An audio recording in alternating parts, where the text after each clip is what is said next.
तो वेलकम है दोस्तों, नमस्कार है आप सभी का। आज के इस वीडियो में हम लोग बात करने वाले फिलोसफी यानी कि दर्शन शास्त्र के बारे में, जो कि सेमेस्टर 3 में पूछा गया क्वेश्चन पेपर है। ठीक है, अब देखिए सेमेस्टर 3 में क्वेश्चन पेपर दो गो होता है मेजर पेपर, एक होता है मेजर पेपर 4, एक होता है 5।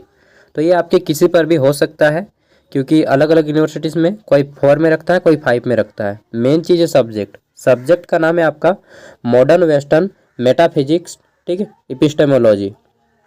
तो ये अगर आपका सब्जेक्ट है, फिर आपका ये पेपर किसी में भी हो काम देगा, क्योंकि यहीं से क्वेश्चन आएंगे, इसी टाइप से क्वेश्चन आएंगे मॉडर्न वेस्टर्न मेटाफिजिक्स में। ठीक है, चलिए देखते हैं किस टाइप के क्वेश्चन आते हैं इसमें।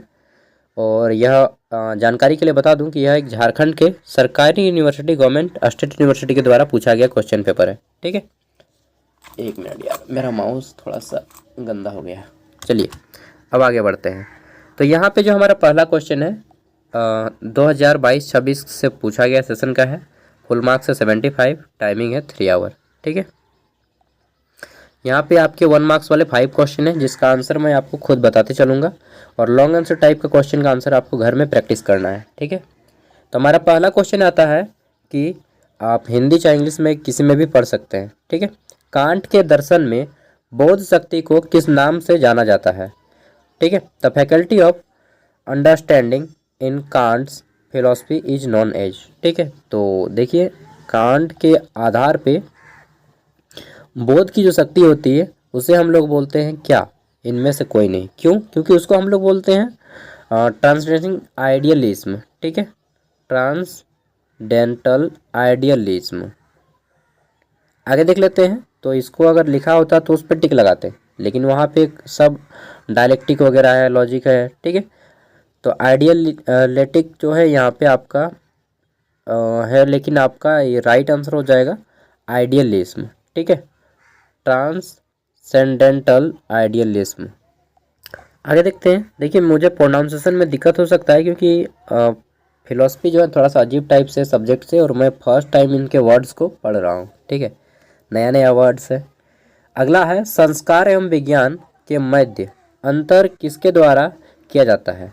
तो देखिए संस्कार और विज्ञान, इनके मध्य जो है अंतर कौन से दार्शनिक, कौन से फिलोसफर के द्वारा किया गया है? तो राइट आंसर हो जाएगा ह्यूमो के द्वारा। ठीक है, या ह्यूम के द्वारा।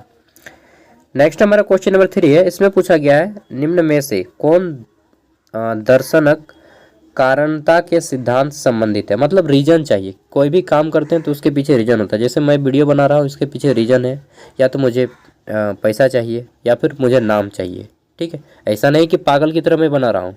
बिना रीजन के कोई काम नहीं होता दोस्तों, सच में। ठीक है, और इसके जो सबसे बड़े फिलोसफर हैं वह है एरिस्टोटल, अरस्तु। ठीक है, which of the following philosopher is related to casual theory? तो कैजुअल थ्योरी किसने दिया? अरस्तु ने। कारण के बिना कार्य नहीं होता है, इसको भी जान लीजिए। आप किसी को देख रहे हैं तो कोई जरूर उसके पीछे डेफिनेटली रीजन होगा।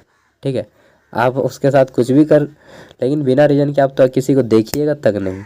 ठीक है, चलिए नेक्स्ट है हमारा, कौन जन्मजात प्रतियों को स्वीकार करता है?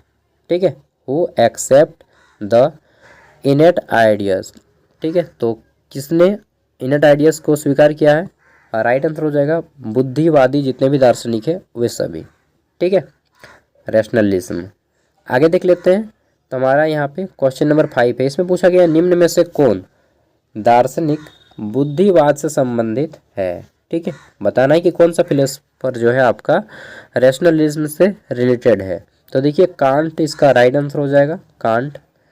अब ये आपके 1 मार्क्स वाले 5 हो गए। अब 5 मार्क्स वाले 2 क्वेश्चन हैं, जिसमें आपके किसी भी 2 टॉपिक पे शॉर्ट नोट्स लिखना है। इसमें पहला है हमारा विश्लेषणात्मक तथा संश्लेषणात्मक। ठीक है, एनालिटिक एंड सिंथेटिक। इसके ऊपर लिखिए आप छोटा सा नोट, और ये वर्ड आपका 100 से 150 शब्दों के बीच में हो, इससे ज़्यादा नहीं। ठीक है, दूसरा है आप अरस्तु का कारणवाद सिद्धांत के ऊपर लिख सकते हैं, एरिस्टोटल थ्योरी ऑफ कैजुएशन के ऊपर। ठीक है, या फिर आप क्या है यार इसका, प्राग्नुभविक के ऊपर लिख सकते हैं। ठीक है, आगे देख लेते हैं। तो हमारा यहाँ पे क्वेश्चन आता है 3 नंबर, ये भी आपका 5 नंबर है। और यहाँ पे क्या बोला गया है कि कोई एक का आंसर करना है 5 मार्क्स वाला, यहाँ से कोई एक और यहाँ से कोई एक। ठीक है, यानी कि 5 मार्क्स वाले 2 हैं, 3 में से किसी एक का आंसर आपको करना है। 125 शब्दों में कीजिए, सबसे ज़्यादा बेटर रहेगा। ठीक है। पहला है आपका दिक एवं काल यानी कि स्पेस एंड टाइम, ठीक है। दूसरा है आपका डेकार्त का द्वैतवाद। डेकार्त बहुत फेमस है, ठीक है। तो डेकार्त का जो आप सिस्टम दिया है इनका डलिस्म का, आप उसे बता सकते हैं। नेक्स्ट है हमारा व्यवहारिकतावादी सिद्धांत के बारे में, ठीक है। व्यवहारिकतावादी सिद्धांत किसने दिया है इसको, इसमें क्या आपका स्टडी करना होता है, इन सब के बारे में थोड़ा थोड़ा बताना है। ग्रुप बी आता है जो आपका जो है कितने मार्क्स का है, ये आपका 60 मार्क्स का है। ग्रुप ए था आपका 15 मार्क्स का, जिसमें 1 मार्क्स वाले 5 क्वेश्चन, 5 मार्क्स वाले 2 क्वेश्चन, यानी कि ग्रुप ए 15 मार्क्स का और ग्रुप बी है आपका 60 मार्क्स का। कुल मिला के 75 मार्क्स का एग्जाम है और पास करने के लिए इसमें आपको लाना है 30 मार्क्स, ठीक है। तो 15 मार्क्स वाले यहाँ पे टोटल आपको 4 प्रश्नों को सॉल्व करने हैं। टोटल 6 क्वेश्चन है 15 मार्क्स वाले, ठीक है। किन्हीं 4 को आपको सॉल्व करना है जिससे आप सके, जिसपे आप कम से कम 2 खड़ा पन्ना, दैट मीन्स के 4 पेज लिख पाए, ठीक है ना। 2 को खड़ा पन्ना यानी कि 4 पेज में लिख पाए। पहला है बुद्धिवाद एवं अनुभववाद में अंतर बताना है, ठीक है। Distinguish between rationalism and empiricism, ठीक है। आगे देख लेते हैं। अगला क्वेश्चन है कि explain and examine Kant's criticism as a theory of knowledge, यानी कि कांट के जो समीक्षावाद का आलोचनात्मक व्याख्या करना है।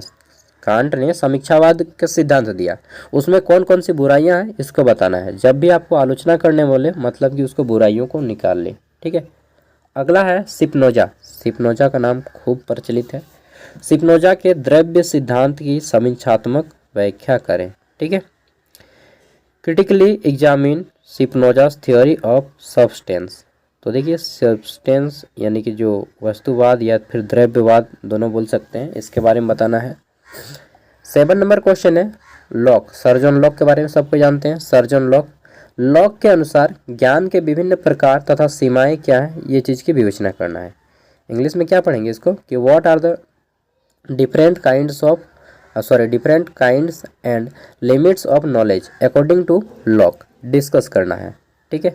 अब बोलिएगा इसका आंसर कहाँ से मिलेगा मुझे। देखिए आंसर तो सबसे ज़्यादा बेटर रहेगा कि आप गूगल से ही सर्च करें, बाकी आप बुक से भी लिख सकते हैं और बाकी जहाँ से लिखने का मन करे, गेस्ट पेपर है तो गेस्ट पेपर से, बाकी सबसे ज़्यादा बेटर रहेगा आप गूगल से इसका आंसर घर पे करके जाएं। आपके क्वेश्चन में डेफिनेटली एग्जाम में भिड़ जाएगा, ठीक है, फाइनल एग्जाम में। 8 नंबर है मिल मतलब जेएस मिल, ठीक है।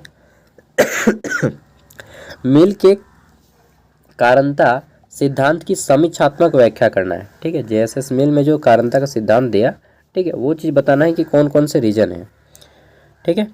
Explain and examine mills theory of casualty. Next है हमारा यहाँ पे क्वेश्चन नंबर 9, जो कि इस पेपर का अंतिम क्वेश्चन पूछा गया था। इसमें है कि ज्ञान के सत्यता की, एक मिनट यार खांसी हो गया, थोड़ा सा दिक्कत हो रहा है ना। ज्ञान के सत्यता की संस्तकता सिद्धांत की व्याख्या करें, ठीक है। तो इसमें आपको इंग्लिश में अच्छा है एक्सप्लेन द क्या पढ़ेंगे इसको, coherence theory of truth of knowledge, ठीक है। तो ये थे कुछ क्वेश्चन जो कि आपके एग्जाम में पूछे गए थे। आपको लगा यार आपको तो कुछ वर्ड्स प्रोनाउंसिएशन भी नहीं हुआ, जी बिल्कुल सही बात है, मुझे कुछ वर्ड्स जो है प्रोनाउंसिएशन भी नहीं हुआ, क्योंकि ऐसे वर्ड्स जो है मैं फर्स्ट टाइम पढ़ रहा हूँ, ठीक है। और आप लोग का क्वेश्चन पेपर मुझे दिखाना था कि किस टाइप से आता है क्वेश्चन, तो इसलिए मैं आपको दिखाया, ठीक है। और मैं इतना बड़ा ज्ञानी पंडित नहीं ना हूँ कि सब कुछ एक ही साथ सही पढ़ लूँ यार, ठीक है। चलिए आप इसके विद्वान हैं, आप अच्छे से पढ़ाई कीजिए क्योंकि आप इसमें ऑनर्स कर रहे हैं, ठीक है। बाकी मैं अपना ग्रेजुएशन किया हूँ पॉलिटिकल साइंस से, मास्टर किया हूँ पब्लिक एडमिनिस्ट्रेशन से, ठीक है। वो फील्ड होता तब मेरे में गर्दा उड़ा देता है। चलिए उम्मीद करता हूँ आपको यह वीडियो पसंद आया होगा। इसके साथ ही जितने भी पेपर होते हैं, एसी पेपर हो गया आपका, पेपर 4, 5, ठीक है, IIRC पेपर, MDC पेपर, सब अपलोड है दोस्त, आप आराम से देख सकते हैं चैनल पे, ठीक है भाई। और अगर आप ग्रेजुएशन कर रहे हैं तो चैनल को सब्सक्राइब कर लें, क्योंकि यह चैनल आपको काम देगा बहुत ज़्यादा ग्रेजुएशन में। PDF वीडियो का डिस्क्रिप्शन में मिल जाएगा, वहाँ से इसका PDF भी डाउनलोड कर सकते हैं। Thank you, bye, all the best.